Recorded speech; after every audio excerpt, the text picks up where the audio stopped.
Before we move on to the Q&A session, I would like to mention the two pillars of the investment case for New Pacific Metals. The first one being getting silver sand into production, and the second one being the discovery of Carangas. Silver sand is a sizable pure silver mine in Bolivia, which will be producing on average 15 million ounces of silver in the first 4 years, as seen here. This would result in quite substantial free cash flows of 150 million at $25 an ounce silver. Note that the cost estimates are from the preliminary economic assessment released in the beginning of this year, but I have increased the operating cost by 15% and the initial capex by 10% in order to account for inflation. If we change the silver price assumption to say $30 an ounce, we can see that the free cash flows grow quite significantly, meaning that the leverage to the silver price is high, and given that New Pacific merely has a market cap of $400 million US, getting silver sand into production would be very meaningful for shareholders, especially since the free cash flows from the silver sand can be used to fund the development of Carangas. Thus, my questions will revolve around how New Pacific Metals will be able to advance and get silver sand into production. So firstly, you talked a little bit about yourself, but could you explain a little bit more about your background and how you came to join New Pacific? Sure, yeah, great question. So this is my first corporate role. I spent previously 11 years at Sun Valley Gold, who's a major institutional investor in the precious metal space. And I started there as a little research associate, grinding out mine models, and worked my way up to the point where I was a portfolio manager. And as part of that role, I looked at every company in this space, whether it's early stage exploration, single asset companies, intermediates, seniors. So I know this space really well and began to develop an appreciation for what differentiates the successful companies from the unsuccessful companies. And what I've come to appreciate, and it's a point that Barrick's CEO Mark Bristow talks about, is that discoveries just aren't being made in this industry the way they used to. So if you look back in the mid-1990s, there was maybe 5 or 6 discoveries that were made every year. And in the mid-2000s, that number dropped to, call it 3 or 4. In the last 10 years, there's maybe 1 discovery that's made every year. And that's between both juniors, intermediates, and senior companies. And that's been a real problem for many juniors, is that they just don't have the projects that you need to create lasting and sustainable value in this industry, which is done by either making a discovery or taking a discovery and permitting it and financing it and building it and ramping it up. The hard work where you create lasting and tangible value.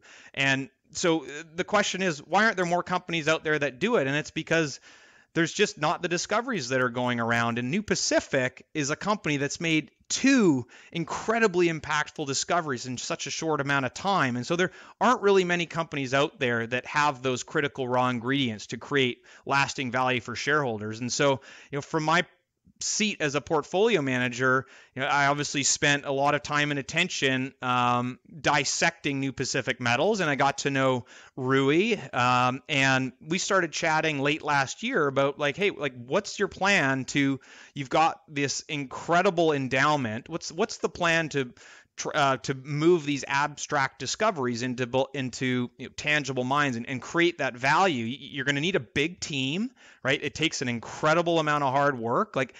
And he's like, well, we're actually putting that team together, right? He's, as a serial mining entrepreneur, he knew exactly what the next step was. And so we started talking about potentially myself coming on board. And so at the beginning of January, I hopped on a plane and spent 2 weeks doing my due diligence. I visited all the projects, met the in-country team, even met the president of the Senate of Bolivia. Rui was kind enough. He had a meeting scheduled. He brought me in, and this is the 3rd most powerful guy in the country. And I got to sort of read his body language, and as we presented to him the impact that silver sand was going to have, and he was blown away, sees eyes lighting up at the economic impact this project will have. And so that sealed the deal for me. And so, it was probably the next week I was in my new office here in Vancouver working with this fantastic team.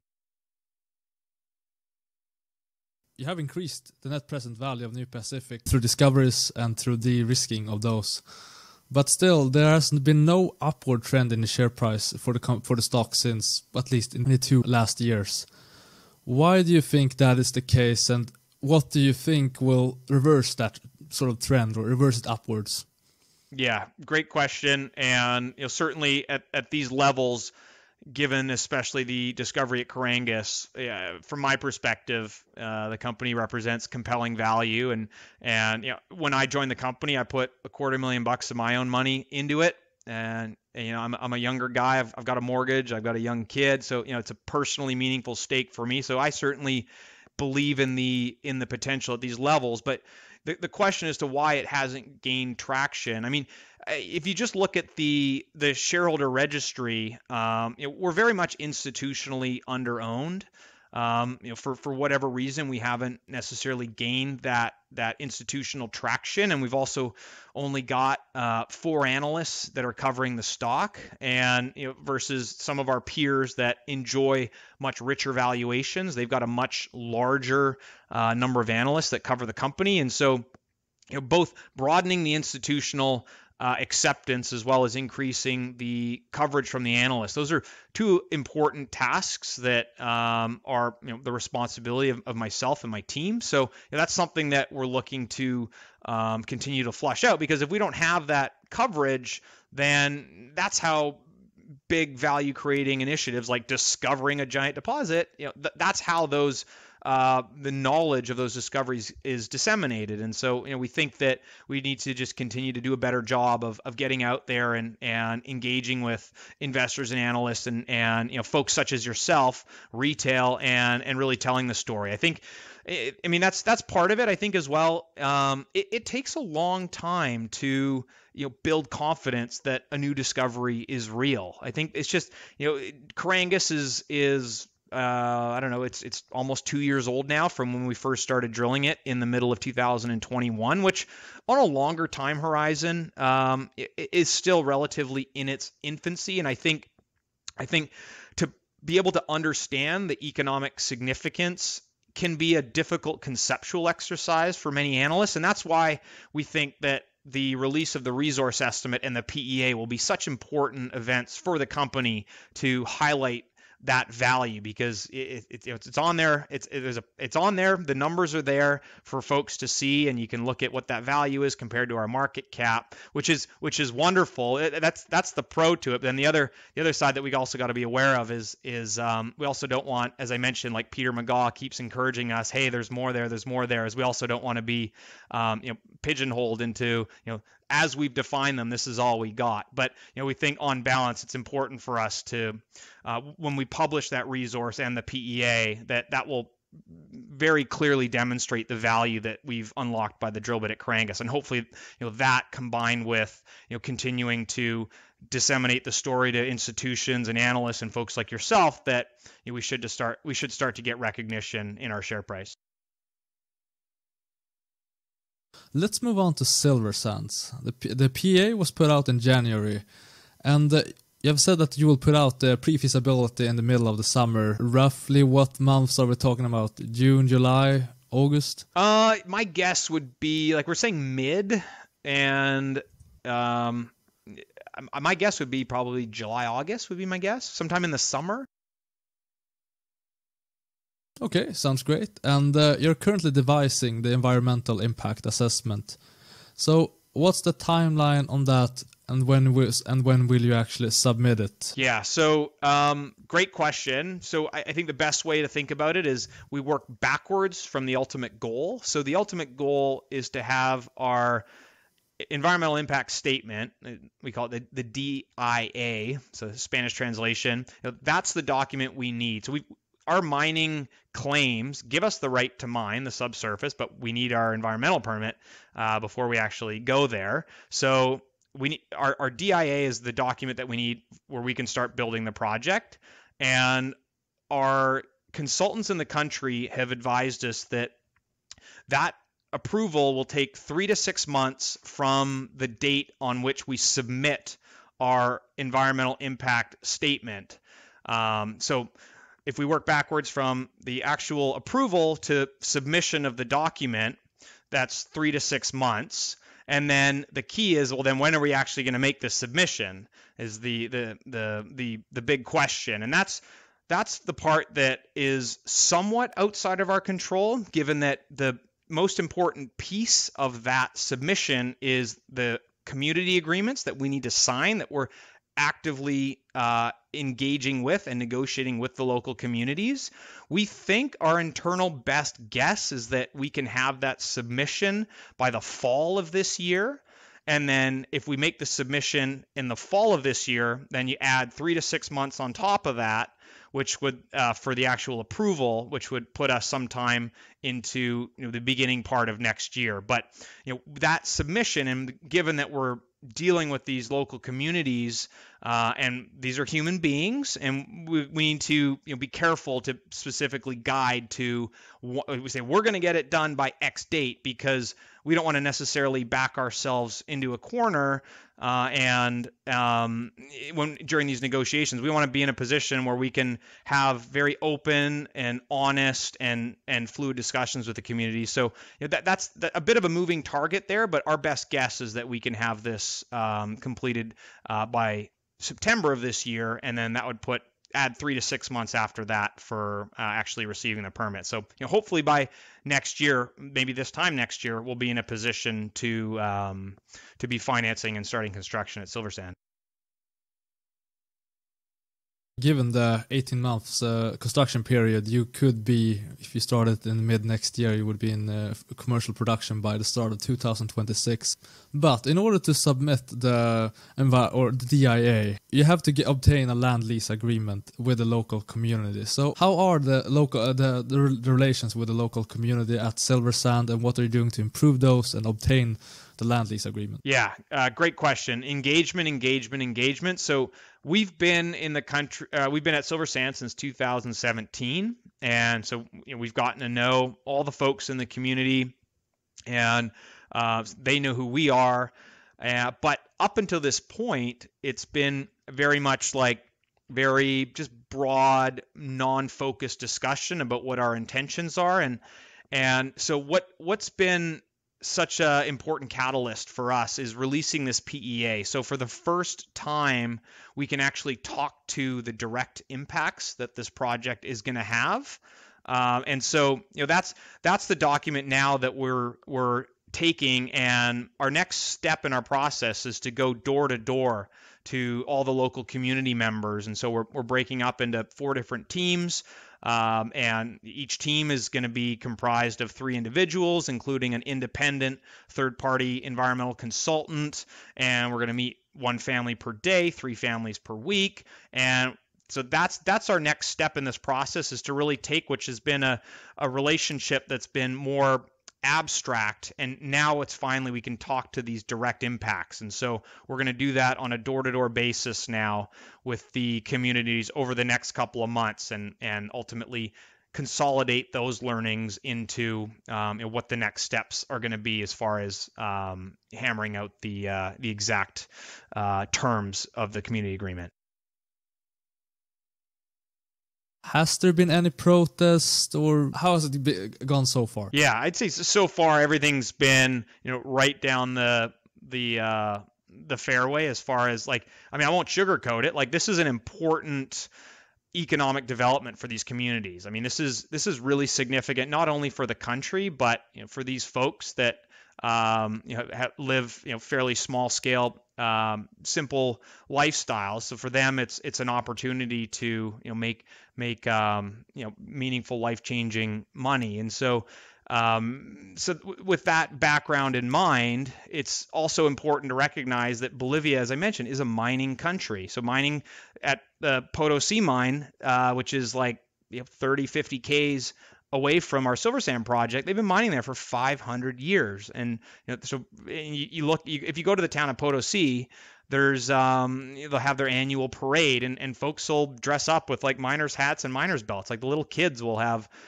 dress up in mining gear. It's very much a part of their culture. So when we're having these discussions with these local communities, thus far, it's been, we haven't had to have philosophical debates about is mining welcome in our country, which happens in a lot of different jurisdictions. It's very much, we've been speaking a common language about, how much is reasonable and fair compensation. So that's really the zone that our discussions have been in so far, and so that's encouraging. But ultimately, it's for our shareholders and for our stakeholders, it's really important that we get it right, and that's going to involve some intense negotiations and discussions. But that's, like I said, that's how we can create the value for everyone over the long term, is by diligently completing these exercises that so far I think have been fairly normal course for a project of this size and scale.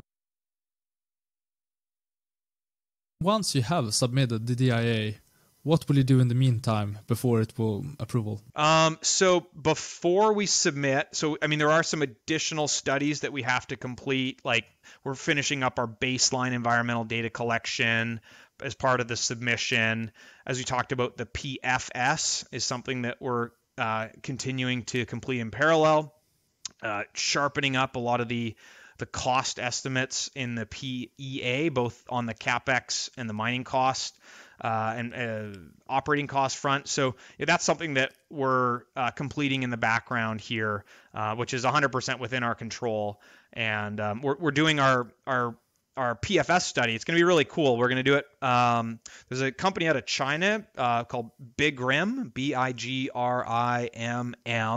They're a major multinational engineering firm, and so they're going to be completing the pre-feasibility study in conjunction with and in connection with AMC, out of the well-known Canadian engineering firm or North American engineering firm. And so they're going to create a joint document that will have the best of both worlds, the East and the West. So it'll be, the AMC will ensure that it's 43101 compliant, and having both those names on it will produce a document that will be financeable to both Eastern and Western corporates and potential capital providers. So that'll be the big one for us at Silver Sand. We're not drilling. Like I mentioned, we've put 550 holes into this deposit, 136,000 meters. So no more drilling. It's really just going to be this permitting exercise, community negotiations, and then the pre-feasibility study, which is kind of a sort of a taking care of business kind of. It's nothing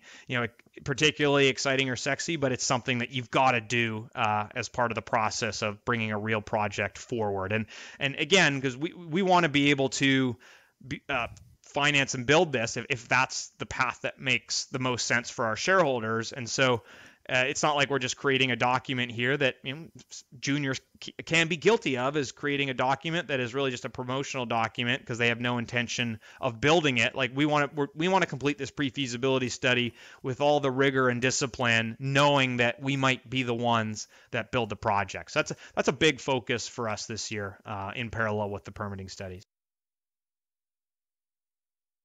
Because the plan is to build the mine on a pre-feasibility. Usually build it on a feasibility study, and there have been failures and successful ones as well. Or why won't you, devise a feasibility study? Yeah, great question.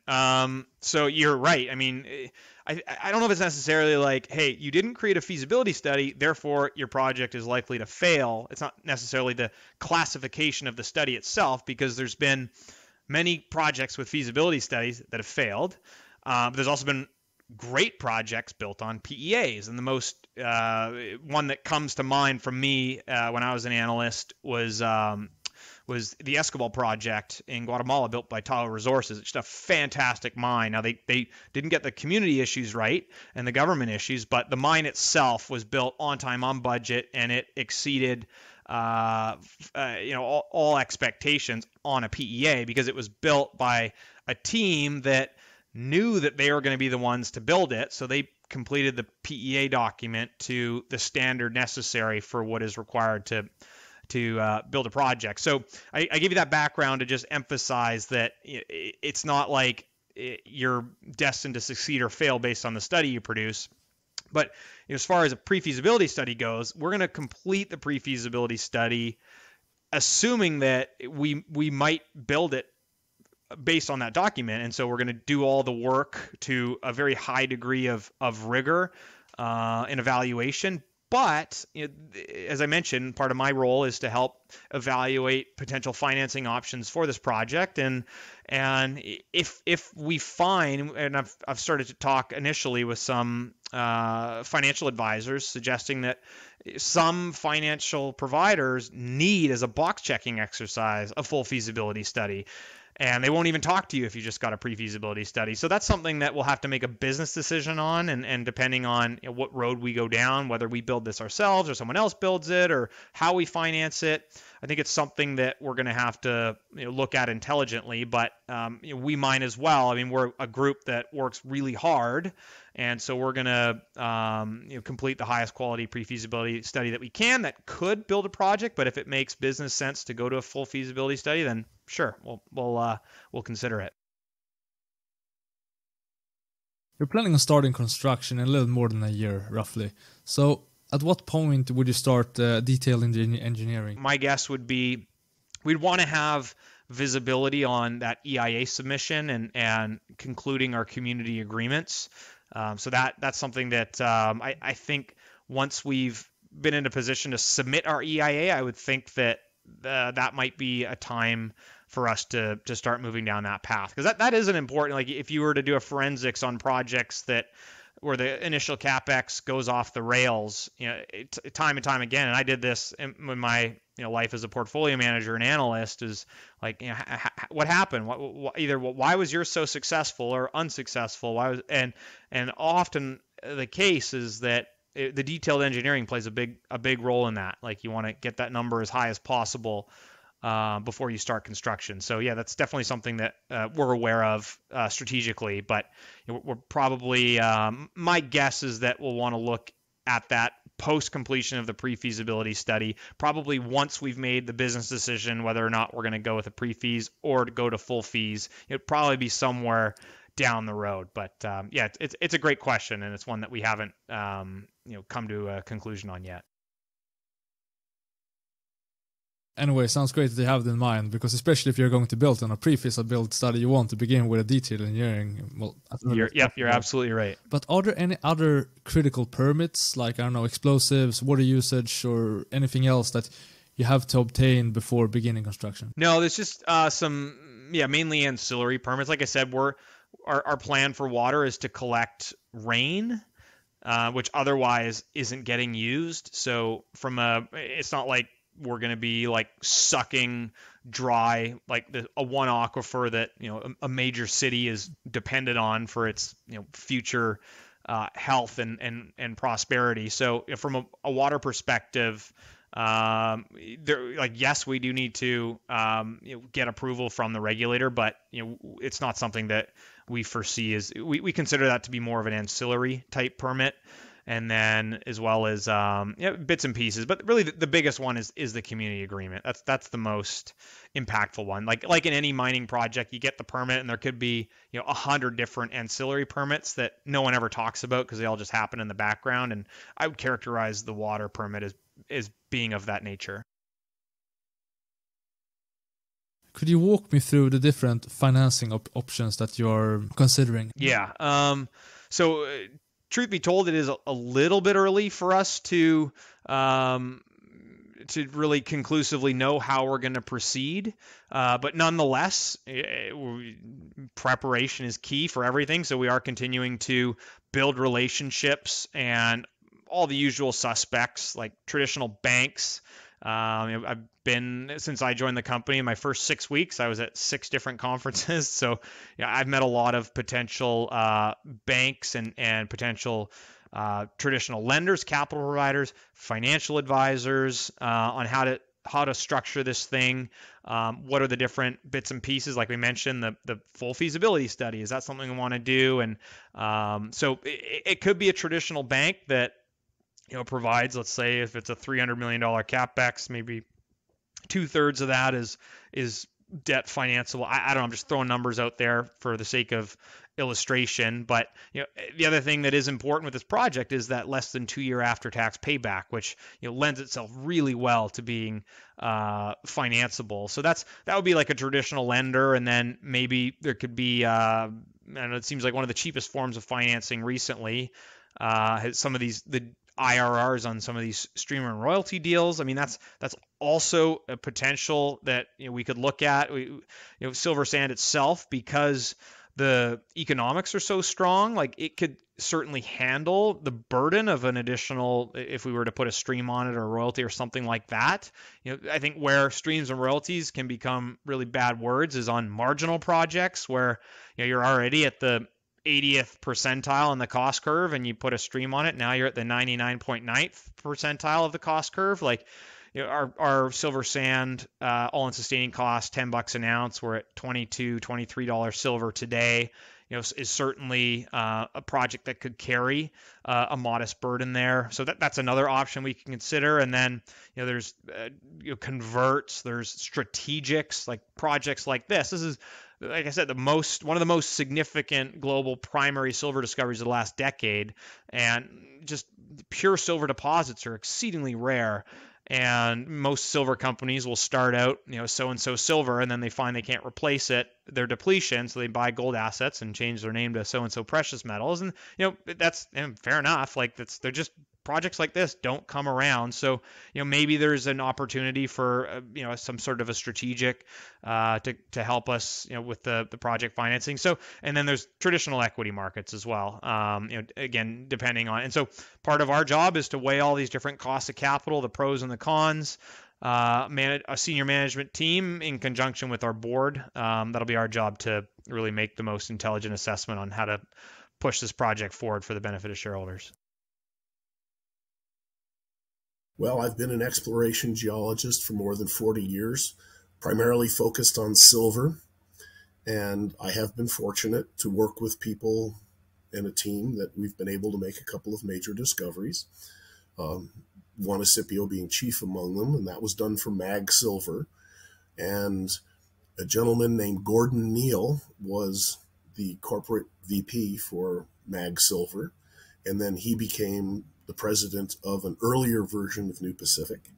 And he brought me in fairly early to take a look at silver sand initially. I think this is 2017.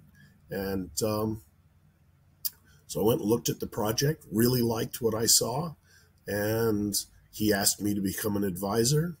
And then I was asked by Ri Feng, the founder of the company, last year to join the board, which I did in December. And I should say, my focus is on exploration.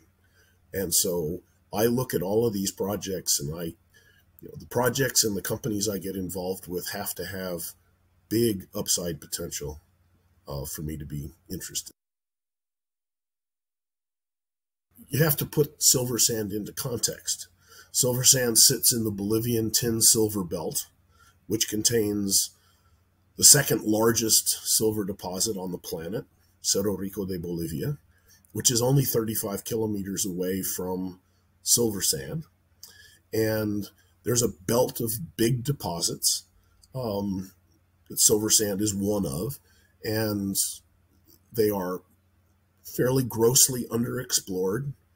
They have a lot of upside potential, and silver sand looks like a very large system which is not completely understood. So it's in a great neighborhood. We would call it elephant country.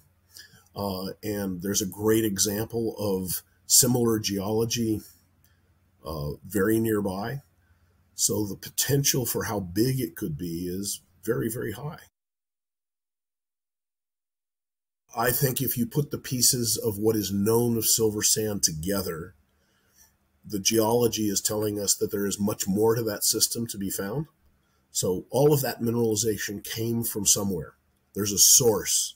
There's a feeder that brought where the fluids came from and brought them into the areas that have been known so far. I think that the potential for exploration back in the direction of those feeders is very, very high. They're probably lie to depth, which would mean underground mining as opposed to the open pit mining, which is what's envisioned for the resource as known at Silver Sand. Well, speaking of silver sand, so you have a 14-year mine life and you have a 20 million in sustaining capex over that period of time. That's not a lot at 1.4 per year. You have, sure, it's an open pit and you have contract mining. But could you explain to me a little bit why it is so low and why you didn't need the lifting of the tailings again? Yeah, great question. So if you were to dissect any open pit sustaining capex number, you'll find that the two most significant components, one is on fleet overhauls and rebuilds for the and that's, so if you own your fleet, you're responsible for completing all those additional works, versus for us, we've gone with a contractor fleet, so we don't have to, we're not constantly adding new trucks, and all the repair and maintenance is all being borne by our mining contractor and embedded in our operating costs. So there's really nothing associated with that in the sustaining capex. And the second being, as you mentioned, the second biggest piece is the tailings, which, for a traditional tailings facility with wet tailings disposal, you've got to build your dam every single year. You have to build it up, and it's often, that dam is located at the perimeter of the mine site, so they're exceptionally long hauls for trucks to deliver material to, and that is a significant expense that companies incur on an ongoing basis. But for us, because are going to put the capital in to dewater the tailings effectively, then we just dispose of a dry powdery cake material, and so it's like a mechanical disposal. It's not like we're pumping and having to build these large engineered facilities that can